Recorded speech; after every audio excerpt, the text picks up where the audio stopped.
G'day, I'm David, and this week we're road testing the Haval H6, and it's a medium-sized SUV, and that's one very competitive part of the market. At the moment, it is dominated by Toyota's RAV4, followed by long-serving vehicles such as the Mazda CX-5 and the Mitsubishi Outlander, rounding out the top three. But there are a number of very ambitious newcomers prepared to shake up the market. There are brands such as BYD, Chery, Deepal, and even Leap Motor.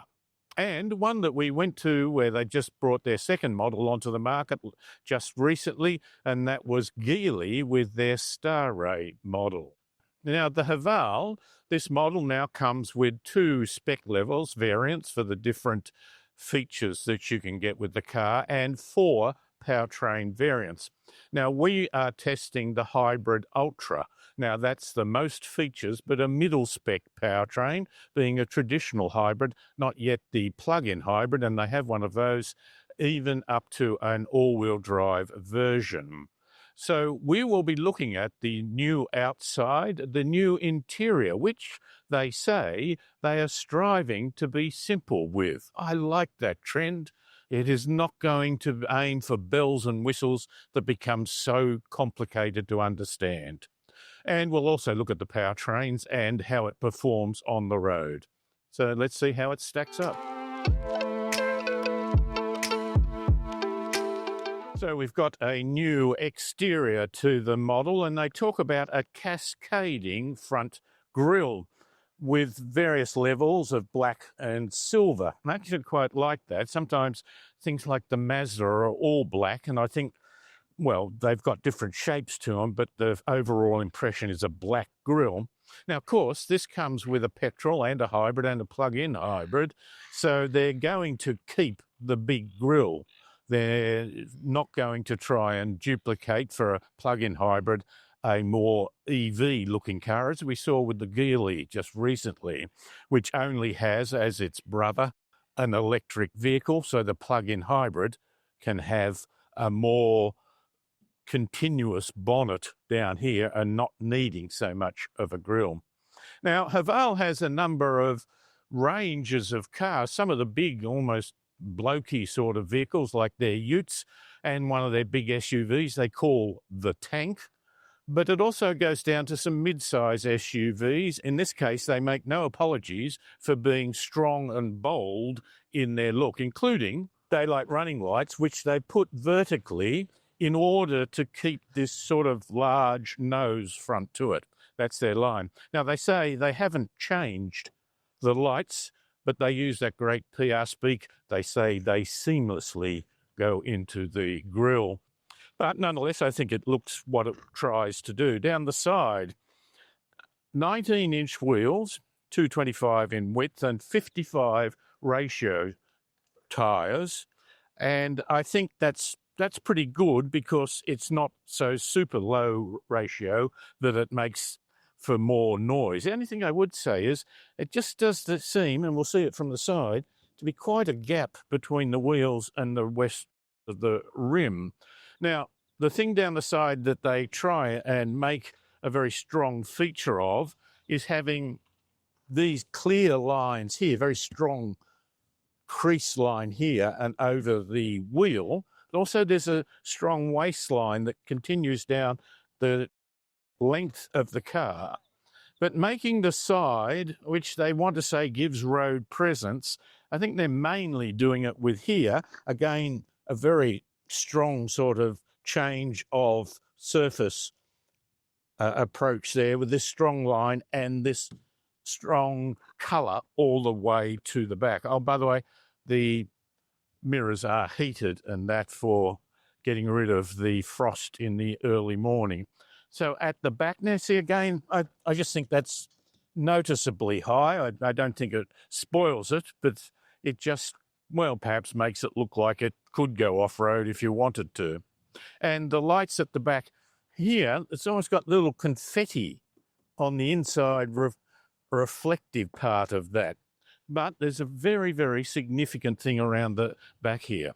Firstly, we've seen a lot of cars where The lights, particularly across the back, where they are trying to, I guess, be distinctive when people come up and have a look, was to have a string of lights all the way across.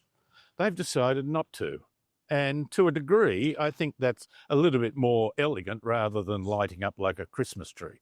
The other thing they've done is it no longer has the word Haval, it has just GWM, Great Wall Motors, it stands for, although I think they've changed the name to being just the initials. I think that's better. I thought Haval was never, to my mind, a great strong name, and there's a lot of car companies now, BYD and so on, that are just going by the letters, opening up to a good space. Oh, and by the way, just before I go in, you can get a tow bar for it. In the petrol model, it will tow up to 2 tons. In the hybrid models, it tows 1.5 tons. In the petrol model, unbraked, it's 750, but in the hybrids, it gives no figure for unbraked. I think that's good space, particularly that the modesty or security hide board is not over intrusive on you being able to get into it. It's a number of cars. When they're smaller, you really almost throw that out immediately to make it usable.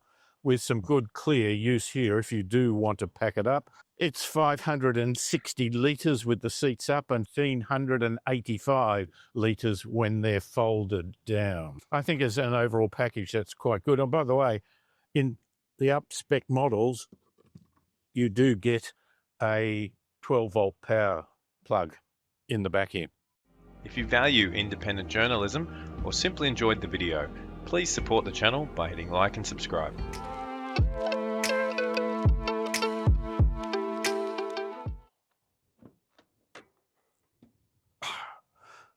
Relatively heavy, not the worst, but certainly not the best.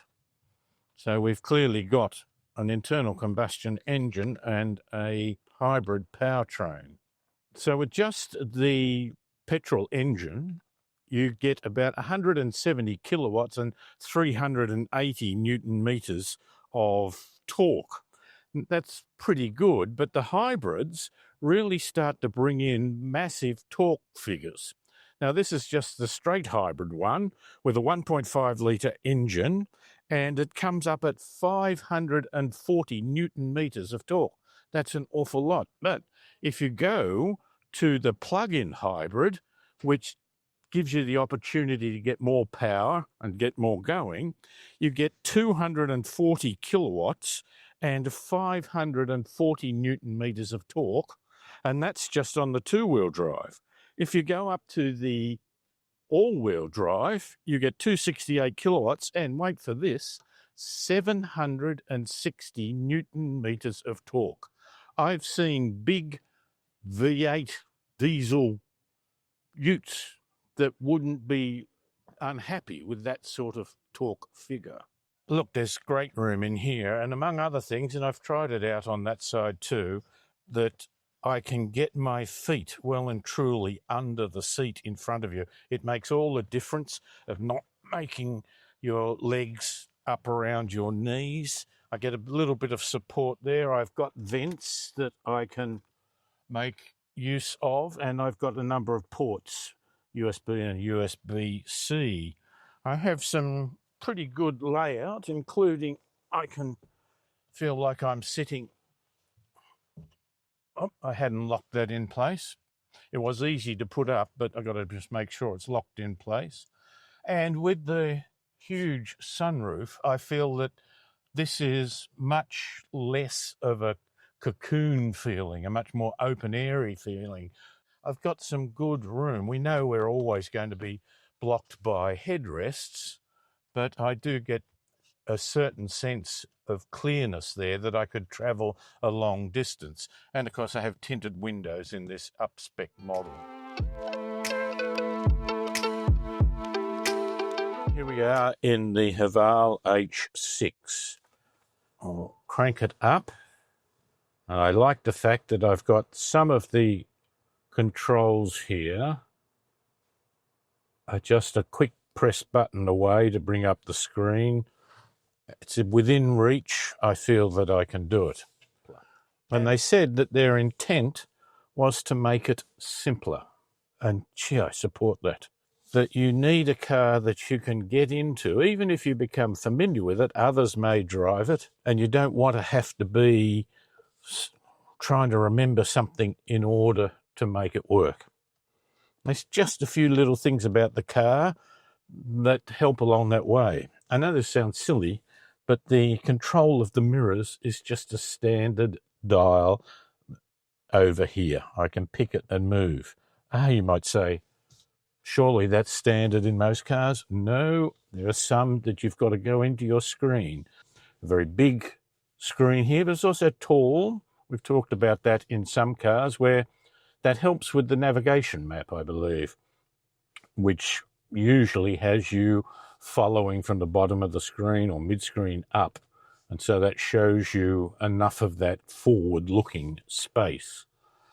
The controls are generally laid out as we would expect. Phone charger is just a simple thing here. It's cooled as well, so you don't get carried away, and you can put it and use it.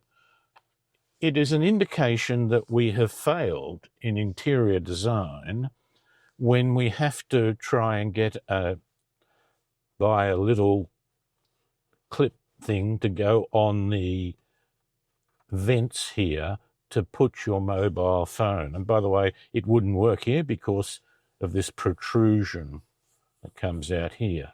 This is clearly here. Now, if I haven't or I've forgotten to link it up to Apple CarPlay, and someone rings me, a quick look, and I can select yes or no. It's quite elegant, really. The speaker systems here and the white, which is just an option, the white interior. I wouldn't go for the white interior. I love the sort of airiness it creates, but we spilt a little bit of tea here, and because of the little pattern on there that stops things sliding around to a degree, we are struggling to get it off. We've tried a wet wipe, but it doesn't work real well. We'll have to get something stronger onto that. It is still quite visible. 2 cup holders with things that hold smaller cups in place, and very good clear bottle holder or container holder here that would hold it fairly tightly, as well as having some other space. I do like the fact that I've got some simple tactile buttons that I can press to bring up the climate controls that are very necessary, easy to do. Just a little bit get used to. That's a heck of a lot better to my mind than trying to press plus or minus. One thing we did find perplexing was we went to get the seat warmed, and it goes off fairly quickly. We tried pushing that. It didn't seem to work very well. When we were driving, it wasn't easy. Just didn't seem to work, but you can do it by just pressing 1, 2, 3. Well, not quite 3. Well, again, that's why I don't like touch screens as much as a simple button that I can do. So it is aimed to be simple, but I don't think we'll get there until we turn almost as much as possible back into tactile type buttons. Gear lever is on a stalk on the right, so there'll be quite a few left-hand turns where we're trying to go back into reverse, which of course it won't let me do. I've got the standard sound things here with a couple of favorites, and on the right I've got the cruise control, which works pretty normally. I will say it's a nice big compartment. And I've got this lovely big space under here. Now, it helps with this white interior and black covering for the idea of being able to plug in to devices. It shows it very clearly.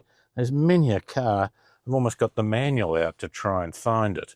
It's just, I think it's well designed. As well as looking elegant, it looks functional and works intuitively quite well, including, you're going to say I'm being silly, but the windows down you push, up you pull. You might say, well, it's the standard. No. Some cars now, to get the windows to go up, it appears the other way around. It's a toggle switch. Now, these come up, by the way, when you're driving and you put your blinkers on. I'm not quite sure I want that, but have a look at the clarity and the options that you've got there. You can switch the view to any one of these. And it has a see-through function. Now, it doesn't have cameras under the cars. It has cameras at the front that remember the nature of the road you've driven over. I guess an image of the road you've driven over and intelligently filter it in. So while I'm sitting here, it hasn't moved, so it can't detect that. But we will see when we go that it will detect that. And so that I just find that view amazing, isn't it? The options that you have.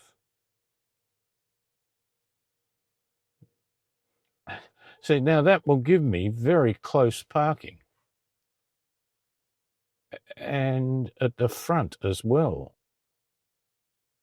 Now that must be memory because it's looking back at the car. Oh, okay. So if I don't want to see through, I want to see where the car is, I've got clear chassis. Intelligent. Now, reverse tracking. Now, has it got cross traffic alert? We're about to find out. Yes, it does.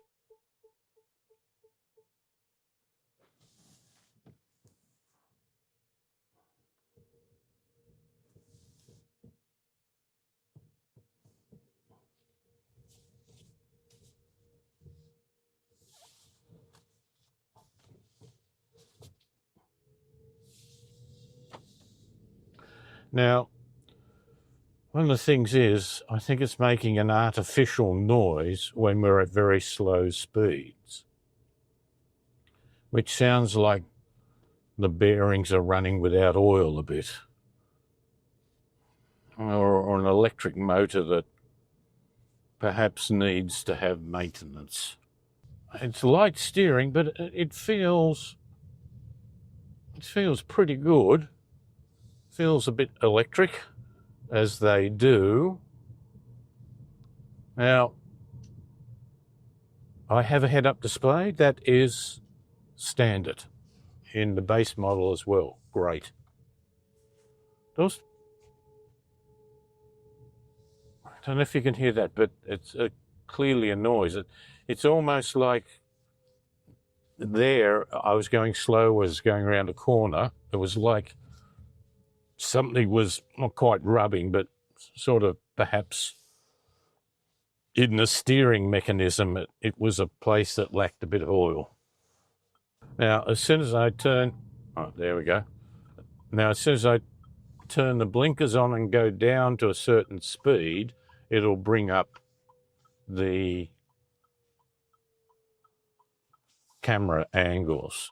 I'm now stopped and it had camera angles. If I turn the ignition off, it gives me a different view. I guess it's saying to be prepared to take off. But you'll now notice that, look what I've got here. It's remembering from when it drove over the fact that it has an arrow on the ground. So this should tell me that I can only turn right if I understand my traffic engineering, but this is a clearer example of saying that underneath this car is a right turn only arrow. When I turned on cruise control, it took me a while to get confidence with the vehicle and its lane keep assist. In part, it just felt a little like the older style ones that didn't have lane centering. They tended to go and find the right-hand lane and then move away and then find the left lane and move away. It wasn't as pronounced as those early versions in other models, but it just wasn't quite as strong as I remember that the class-leading ones, which I think now, for my last test of the Toyota Camry, was class-leading, which is a surprise because their previous ones were not class-leading at all for a number of reasons. They didn't have lane centering and they used their brakes to keep you in line. Horrible system. Anyway, so this is showing me that it's picking up the lanes, but once I got used to it a bit, I wasn't as panicky as the fact that, oh, it looks like it might be not responding. The other thing is, it's got the standard symbol on the front, on the head-up display, that would show a gap to the car in front of you. And normally that's got the gradations, and that represents what you've selected. 1 for close, 2, 3, 4 for the greatest distance. And it keeps showing me 4. And I press these buttons to say no, go up and down, doesn't change. And the reason is that that's not showing me what I've selected. It's merely showing me that I am close enough for the adaptive cruise control to have detected the vehicle in front. If the vehicle zooms off, then I get no indication. I have just 2 lane line markings. If the car in front is perhaps, because it's going slower, the adaptive cruise control has set me to my pre-described limits, it shows me as a full block, almost the 4 blocks to it, even if I've set it as only 1 block. But it's when I turn it on here, it actually tells me on the screen in front of the driver, not the head-up the screen, what I'm doing, what one I've selected. The amount of detail here in showing me where I am and showing me cars around me is quite good. So, for example, it's not just picking up that there's a left-hand lane there, it's picking up that there's like a bike lane. Now, the people in front are not doing the speed limit. It's all right. That's their prerogative. And so it's showing me the 4 sort of bars to say between me and the car in front, I've detected that we're as close as we're going to get. The screen in front of me is quite good. I have perhaps fairly small font size, saying I've got 840 kilometres left. The car's done 2,257 kilometres. The temperature's normal. It's a little bit small for that one, but nice and clear is the speed I'm doing. The fact that it's detected it's a 90k speed limit and that it's ready for cruise control. Over on the right, in the screen, it says that I've been going for 1 hour and 30 minutes and I've averaged 9.7. That's unfair on the car because I was sitting idling for some time. So I would not take that as an indication of a rather high fuel consumption. It does show me that my cruise control is set at 83. If each press of the button takes it up 5 kilometres an hour. A problem with that is that if I don't want to do, say, 90, I just want to be a bit conservative, it might be raining or whatever, I want to do just a few kilometres under it, I can't really do it, well, I can't at all do it by this button. It will only move it at 5 kilometre an hour intervals. The only way I can get to doing a different speed that doesn't end in 0 or 5 is to hold at that speed and double click or click the first time to set the cruise control. Being a hybrid has that electric motor to give you good throttle response. It's not that super punch in the back of an all-electric vehicle, but it does respond and does respond instantaneously for that feel. It's interesting how that sunroof is really for the people behind me. It comes up a long way. I can't get any benefit other than some general ambient light behind me in benefit from that. That's all right. I'm not a great fan of them, but it's nice, I think, for those people in the back to have such an airy environment. The noise in the car is not bad when we're on very good roads. We had one where we had those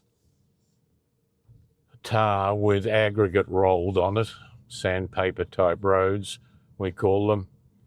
And I thought the noise was a bit intrusive. It's now charging the battery. Tells me the tyre pressure. Eco driving guidance. Wow, that's too small, and that's... Okay, if I accelerate, it goes one way or the other. Now, it tells me that after resetting, this car has done 39 hours, 24 minutes of driving at an average of 6.4. I'm going to test this system here by driving into a location and doing a number of weird turns. Okay. Now I think, how do I get this up? Reverse tracking, shift into reverse gear, release the brake, assist system activated, and here I go out in exactly the same way. You can see that I'm following this path. I'm in a public parking area. You notice I came close to this thing here, but it will miss that and turn me up.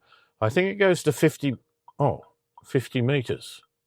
So it'll go backwards for 50 meters. Now, there's no other cars coming. Let's see how far back it goes. It's retracing my whole steps.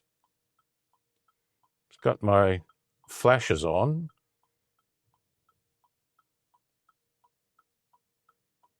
So, obviously not really the place here, although a parking spot might be relevant. Oh, it says, well, it either stopped because of the speed hump or we got to enough of a distance. But here is not really the situation that would really require that. I've got plenty of vision and that around me. But where it might be most helpful is a very steep driveway with a few bends on it. Okay, let's see if I can get and close that.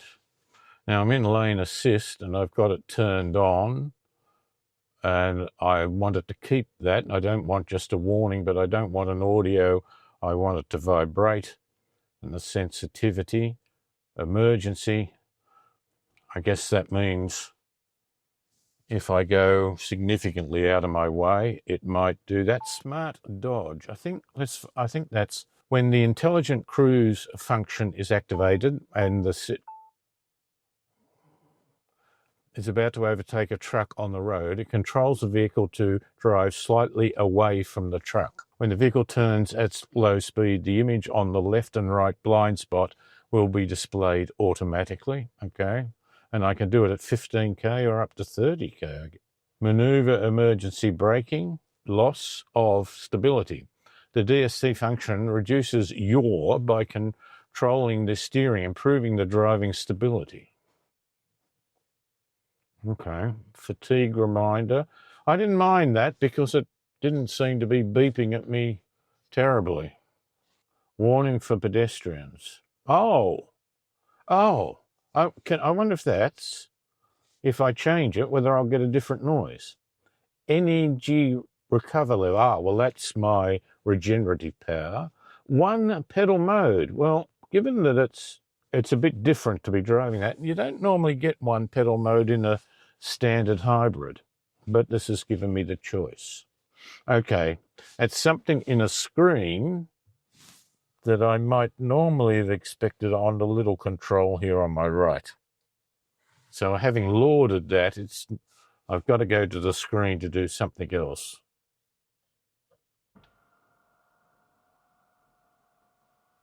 Okay, so I can operate the sunroof through this thing, but I don't want to do it. Among other things, I've got a camera in the way. Head-up display, that's pretty good. Information displayed. Okay.